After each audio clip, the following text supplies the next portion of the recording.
Hi everyone, welcome to a brand new episode of NBC Connecticut's Kids Connection. I'm Keisha Grant. And I'm Mike Haida. Keisha and I co-anchor NBC Connecticut News together each weeknight. And now, do we have an exciting show planned for you?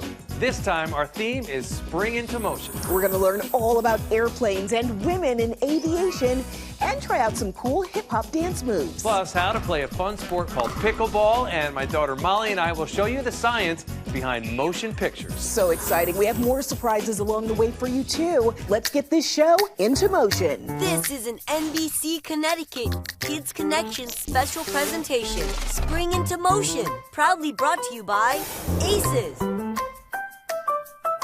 Hey guys, I'm Siobhan McGurl. Have you ever dreamed of flying a plane? Well, you're in for a treat.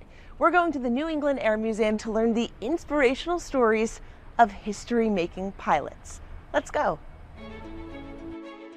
This is our New England Women in Aviation exhibit, dedicated to telling the story not just of New England women in aviation, but of women's contributions to aviation history, past and present.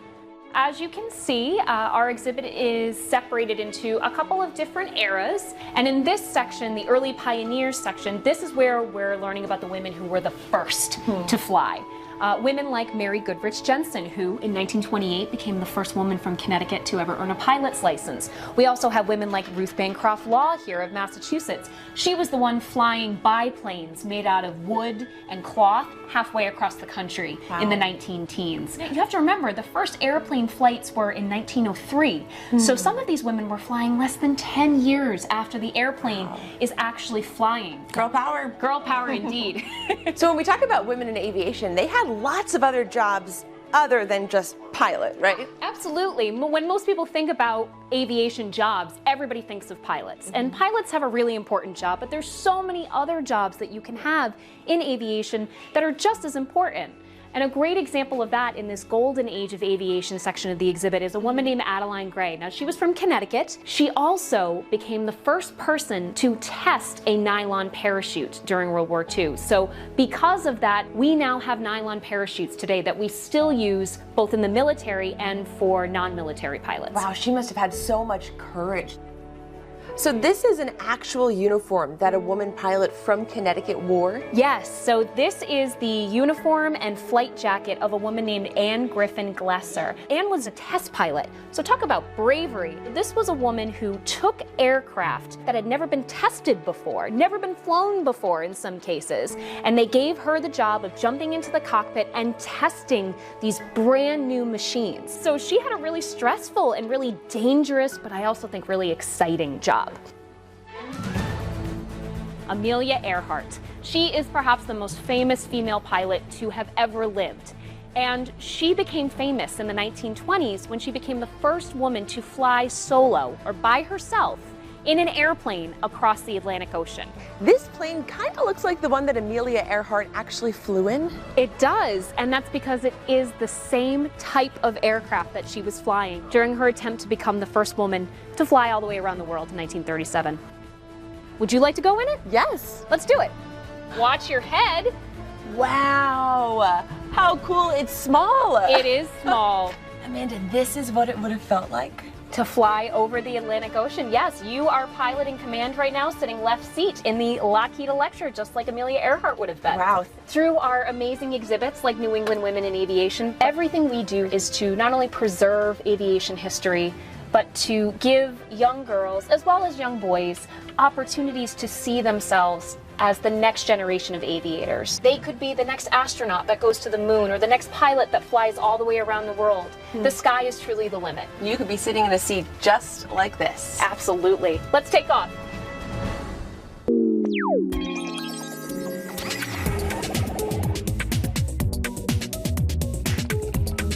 Hi kids, it's meteorologist Rochelle J. Wasn't that segment about flight awesome?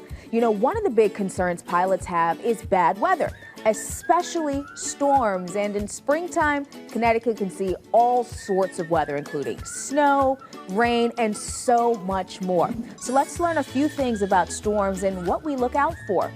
Now, first, we use a radar to track all kinds of storms, but it's a special kind of radar, and it's called a Doppler. This awesome technology gives us the chance to find precipitation and see if it's snow, rain, or ice. That's where all those colors on the map come in. The blues and the purples are snow showers, while the green means rain, and the pink is a wintry mix. The darker colors mean that the rain is getting heavier, and if you see yellow and red on the map, those are really strong storms. That's when it's time to head back inside, so this is a really handy tool when trying to forecast severe weather. And one type of storm system that we look out for is called a nor'easter. Connecticut and all the states in New England commonly get these storms. What makes them unique is that the winds come from the northeast. That's how they get their name. And we can actually get them any time of year, but Snow Monster knows that they mainly come around in the colder months. And yes, they're typically responsible for your school snow days. These storms can get so strong sometimes they undergo a process called bombogenesis. Now that's a fun word. Why don't you say it with me again? Bombogenesis.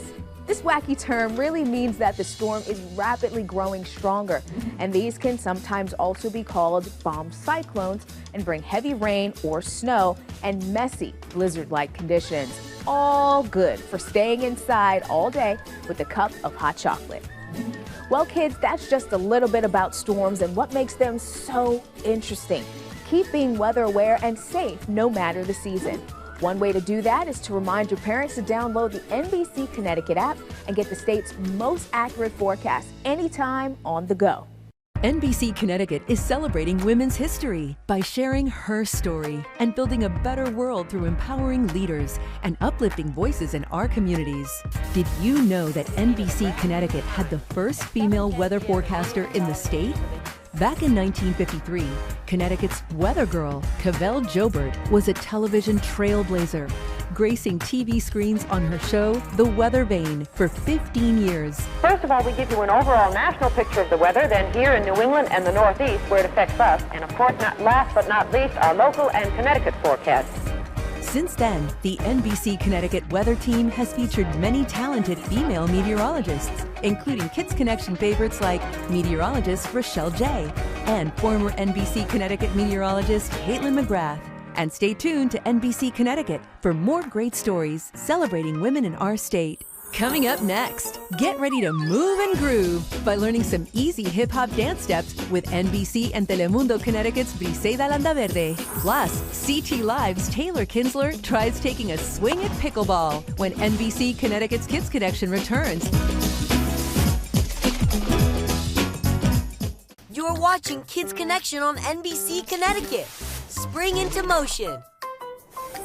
Hey guys, we're here at Alice Corella Dance Centra and we're with Lily and we're gonna learn some dance moves. So Lily, tell us about what we're doing today.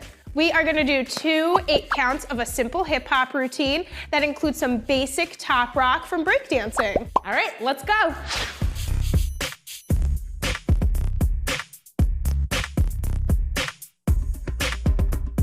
Alrighty, so first we're gonna do something called a front step. A front step, my right is gonna go in front of my left and my arms are gonna be super big like I'm giving somebody a hug. And then I'm just gonna step right back into center. I'm gonna do one more. My left is gonna go in front of my right, arms super big like I'm gonna give somebody a hug, and back to center. The key to success is to bounce with it. So we don't wanna go like this, right? That's a little boring. But if we add the bounce to it, do a little hey, hey, hello guys. See, that's more fun. Yeah. Hey kids, get off the couch and get moving. Let's see you try it, and remember to bounce with it. So next we're gonna do the side step. So side step, I'm gonna step out with my right, boom, and my arms are gonna be super big like I'm a giant starfish, look at me. And then I'm gonna step right back into center. I'm gonna do the same thing on my left side. Left steps out, arms super, super big, back to center. Same thing, you have to bounce to make it fun. So ready? Let's add the bounce to it. So I'm gonna go right, together, left, together. Hey kids, it's your turn to spring into motion again, so show us your awesome moves. Now I'm gonna do a little kick land out. So let's just do the arms first. So my arms are gonna go cross and out. Yes, so think I'm throwing the X to my chest, out. I'm gonna kick with my left foot. Boom, land on it, and my right is gonna come up, and it's gonna step out. 5, 6, 7, 8. Kick, land, out. You got it, you got it. Ready? Now you try it. Let's go from the top, from our front step. 5, 6, 7, 8. We have front, together, go. Side, together, go. Kick, land, out. Yes! You're doing a great job. Now let's see you take it from the top. So next, we're just gonna cross our right in front of our left. We're gonna spin, and you're just gonna give me a nice little pop. And you could do any pose you want. You could hit a this, you could hit a this, or a, okay.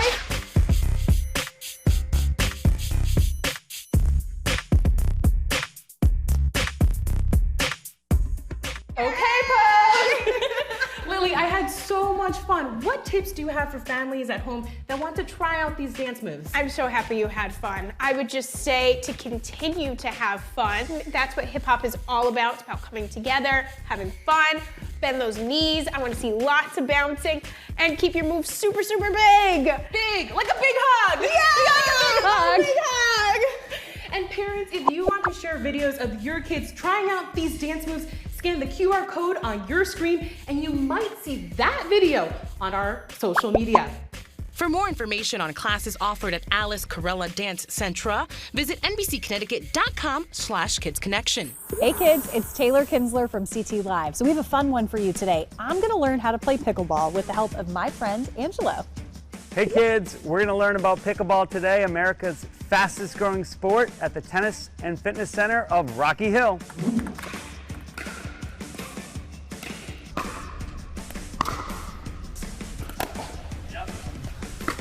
All right, so what are the basics? All right, we're gonna learn 5 things today. So the first is the grip. Here, this is called a paddle. It's not a racket like tennis. And then we have to learn how to dink the ball, which is basically hit it soft and short. You basically want to hit an unattackable ball so your opponents can't smash the ball at you or your partner. Then you have to learn how to serve and return. So that starts every point with a serve and then a return, both of them having to bounce. And then ground strokes, which is when you're at the back court or the mid court when the ball bounces. And then finally, the 5th is the score, which scorekeeping can be a little challenging, but also fun at the same time. And now, it's time to dink. Something like that.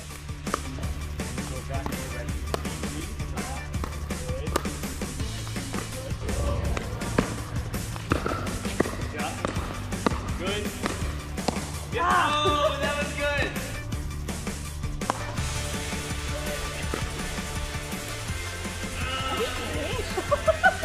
Why is it called pickleball? Okay, so there's 2 theories. Basically, there was a dog named Pickles, and the 2 fathers that had kids playing, they wanted to play something that was fun. The kids were bored. They couldn't find their badminton rackets, but they had a badminton court. So they modified a ping pong paddle, but then every time the ball went off the court, their dog Pickles grabbed the ball. So they'd yell, pickle! There's Pickle, Pickles, where's the ball? But then the second was there's a pickle boat, and they kind of wait. There's small boats that wait on the side, and when you're playing pickle, if you have 4 people playing doubles and there's 1 or 2 people waiting, that's the other theory of where the name came from.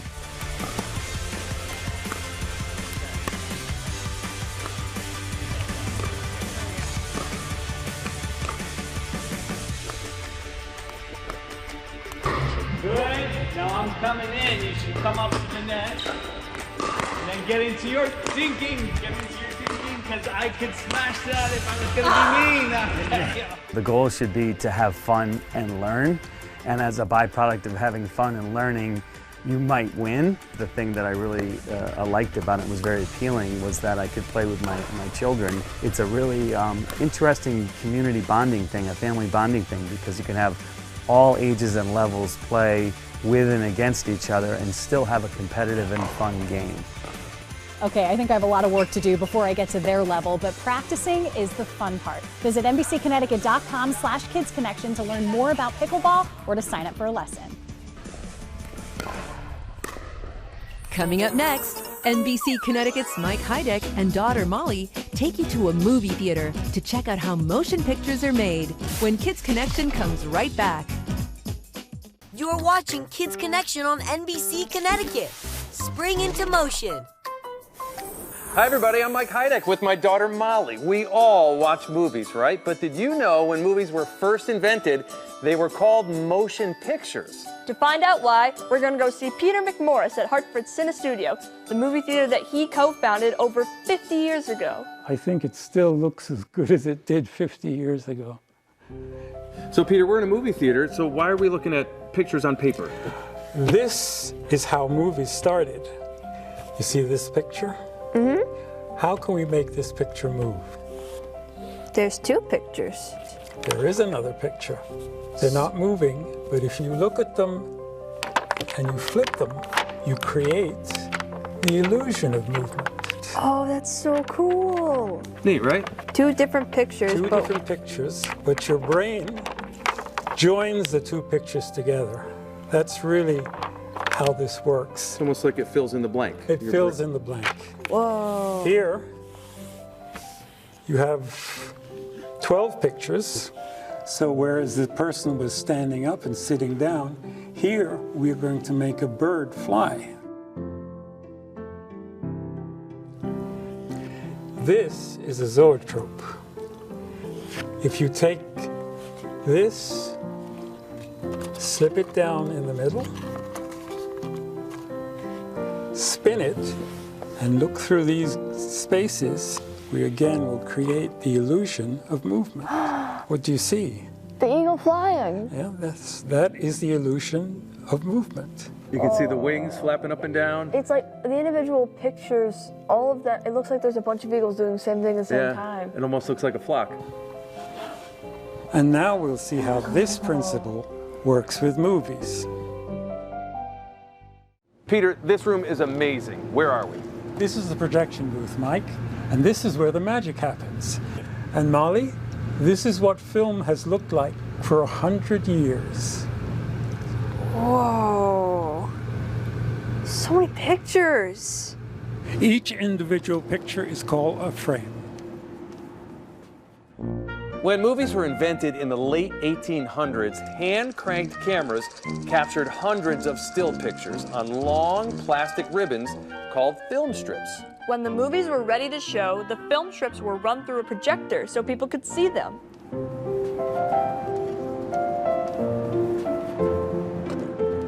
This is how you thread the projector. Oh. This is the take-up reel. I attach it to the take-up reel, take up the slack. So what goes first? This is the projector head. This is where the light goes through for the screen. That little silver wheel is where the sound is picked up? That's the sound drum. On the very side of the film, there is a soundtrack. So the pictures and the sound are all on one reel? All on one reel. Whoa. These sprockets are what grips the film and moves it through the projector, while the light shines through it and puts the picture on the screen.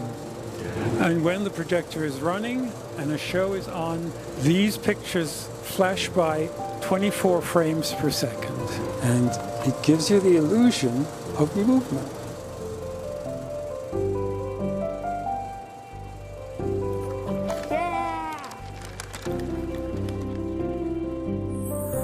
Just in time for spring, NBC Connecticut's Amber Diaz gives you a special look inside a greenhouse to see how plants grow. Don't go away, because Kids Connection is moving right along. You're watching Kids Connection on NBC Connecticut. Spring into motion. When it's cold and dreary outside, there's a place in Connecticut where flowers bloom and beauty is all around. We're visiting the Elizabeth Park Conservancy in West Hartford. They're planting all types of flowers in their greenhouses. Let's take a look.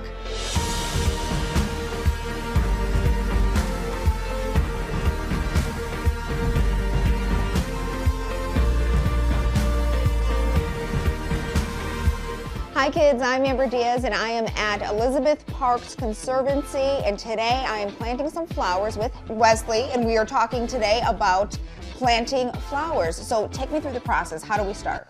Okay, Amber, so first of all what we do is we start off with a pot and soil mix. We take our pot and soil mix and we sift it down very finely in order to plant the seeds. From there we put them inside of these trays right here, which are about 48 pod trays. Now what type of flowers are these? Well, these are zinnia seeds right here. Okay. And the seeds are very little. I was gonna ask, how small are they? Yes. Okay. So how many can you plant in one of these? Well, actually, we would want to plant one seed per pod. And then the process of doing that is pretty much just making a 1/8 of an inch hole. It's like playing here. Putting one seed in the hole. Okay, so I guess it's my turn now, right? Yes, indeed, to plant yes, some indeed. seeds. Anyone here I could choose of my liking? Try to pitch. Okay. So about an 1/8 of an inch down. Just make a nice little hole. Perfect.